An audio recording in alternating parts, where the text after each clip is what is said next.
Welcome back to Shem's Universe. So, like I said, guys, I'm not doing any editing on these videos. Appreciate it as long as it lasts. Till the end of this year, I'm probably going to be doing a lot of these videos, just going into more detail on certain subject matter because I want to get into things like human design. I want to get into things like palmistry. I want to get into things like tarots and really start touching on other subject matter aside from just strictly astronumerics, astrology, and numerology. I think you guys kind of get the picture with how this stuff works now, but I still just want to make sure I cover everything in detail. And I know a lot of my videos are archived, so you probably don't even remember when I explained certain things 4 years ago. So master numbers is a huge subject matter that everybody tries to get into. Everybody's like, oh, this person's a master number, this person's not. This person can manifest faster because they're a master number, or this person's life is harder because they're a master number. There's a whole bunch of garbage going around. And a lot of it, I shouldn't even say it's garbage. A lot of it's true, but a lot of it's just false. So the thing is this, if you're a master number in 3 different ways, honestly, you're a master number if you have a birth number 11th, born the 11th or 22nd. That's the only way. Like, you can be born the 2nd or the 20th, and if you want to consider yourself a master number, that's your own prerogative. I'm not disrespecting that ideology at all, but that's not Chaldean and that's not Pythagorean numerology. That's numerology that's been made by new numerologists to say that there's hidden master numbers based off division and different mathematical equations. I get it, I just simply don't subscribe to it, okay? The next one is if you have a life path number of 11, 22, or 33. Now, I don't care how you come to your calculation of your life path number because there are 2 different ways. The original numerologist, the Chaldean numerologist, added every number from your year, month, day, every number individually until you came to a single digit equation.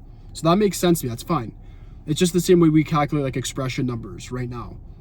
However, there's also the way where Pythagoras discussed where he said year, add everything, day, add everything, month, add everything, and then you bring them together and add them into whatever, whether it be a master number, an 11, 22, or 33, or a single digit number, okay?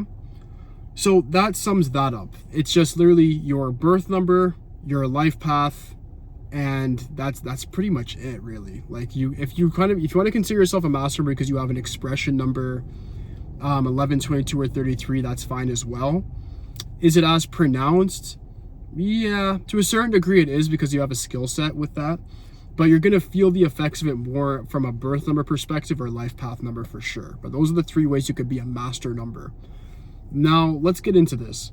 Master numbers are people that have been here with a lot more reincarnations than the average person that's been born through numbers 1 through 9.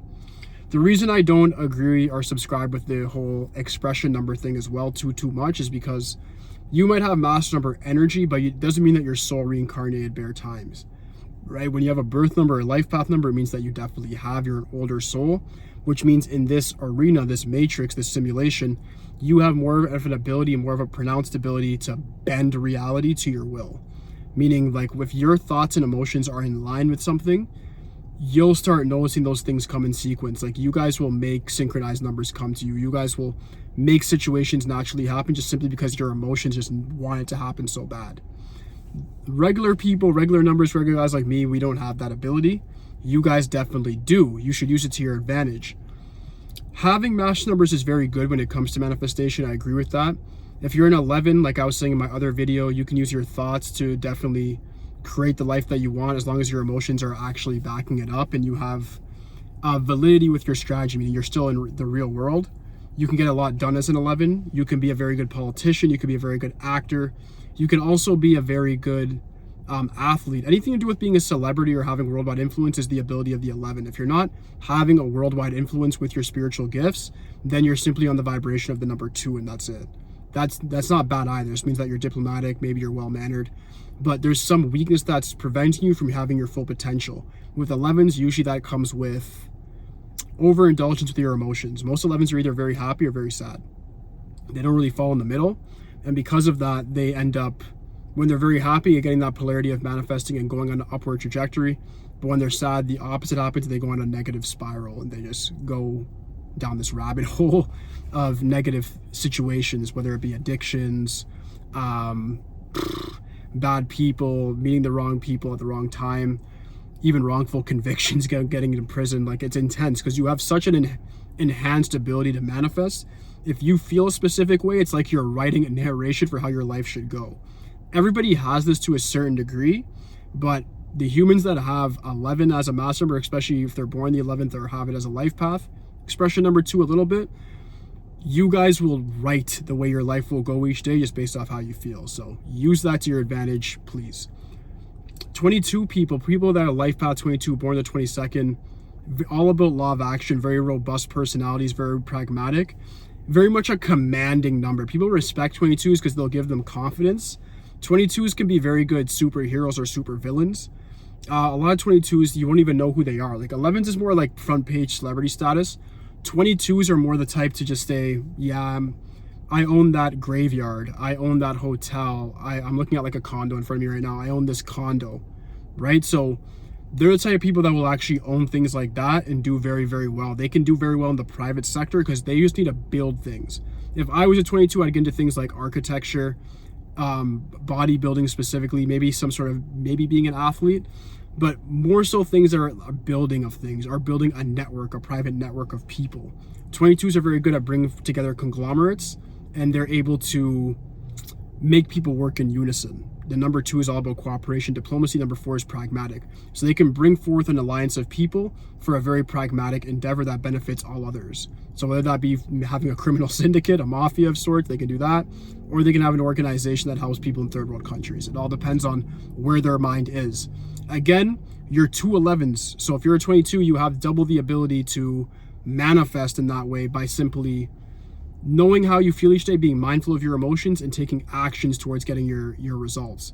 Once you're doing both of these things as a 22, you're gonna wipe the floor with life. Life has no chance against you. 33, very same thing, trailblazer, maverick, very influential, very much have to control your emotions. 3 11s there. Once you can control your emotions and you're able to go the opposite way of what people are telling you, innovate, be willing to be that black sheep, you'll get ahead. The negative part of this trine, guys, it's like a triangle, these, the 11, 22, 33. The negative part is that you guys have too much of a pronounced ability to manifest that if you're a negative person, your negativity can affect yourself, the people around you, your aura fills up. Okay, like the average person, I'm in a parking lot right now, like I said, looking at a condo. The average person can enter a room and they could fill the room with their aura because they might be very confident. Cool. An 11, a 22, or a 33 can fill up a couple blocks, meaning they could be 2 blocks away from you and their aura is affecting your luck. Meaning if you have a negative 11 even in your vicinity, negative 22, negative 33, they can cause car accidents. They can cause catastrophic events. I know I sound very far-fetched, but this is very, very true. These numbers are almost like what we call demigods, and they're meant to make their own realities and benefit other people through that ability. So they're meant to be similar to what I guess you would consider like an Oprah, which is arguable. I'm not an idiot. I understand what these people mainly do, but what they portray Oprah, her being a 22, giving back to third world countries, adopting kids, whatever, right? So certain master numbers, they'll be very good with that. Barack Obama was a very good political figure. As I said, he's an 11. He makes a very good political figure. He was very charismatic, very good at talking. Did he follow through with what he was supposed to do? Whatever. But nonetheless, your emotions as a master number will depict exactly what's going to happen. This is what's so special about you guys, is that the secret is that how you feel is what's going to happen, right? And every other number, we have it to a certain degree. 8s will definitely have this as well because they're right under master numbers when it comes to manifestation ability. But every other number is going to have to put a little bit more work in. You guys can just make it happen. That's when you guys are born in the wrong environments, you'll enhance that wrong environment. The way you can depict this as well, guys, is when you look at the math behind an 11. 11 times anything doubles that number up to 9, right? 11 times 2 is 22, times 3 is 33, 4, you guys get it. Based off of that, understand the master number's base vibration is 11, and that they just amplify things. So wherever a master number is, especially the 11s, but wherever a 22 or 33 is, they're going to amplify that scenario or that setting. If they're in the hood, there's going to be more shootings. If they're on Wall Street and the brokers, there's going to be more money going through that place. So you can, as a regular person, use master numbers in a sense of, if you're trying to do something positive and they're positive behind you, just know that you're going to get a lot more traction with your manifestation with a master number behind you than if you're doing it yourself. If you're a master number and you're watching this video, understand the gift that you bring to other people, hold your head very, very high. You're the most mature soul here, and understand that you're meant to give back to the world, but first you have to feed yourself. All right, so the whole point of this video is so you guys understand the truth behind master numbers and what their special gifts are. I hope that did depict it. If you have any questions for me whatsoever, leave in the comment section for me. Aside from that, like, subscribe.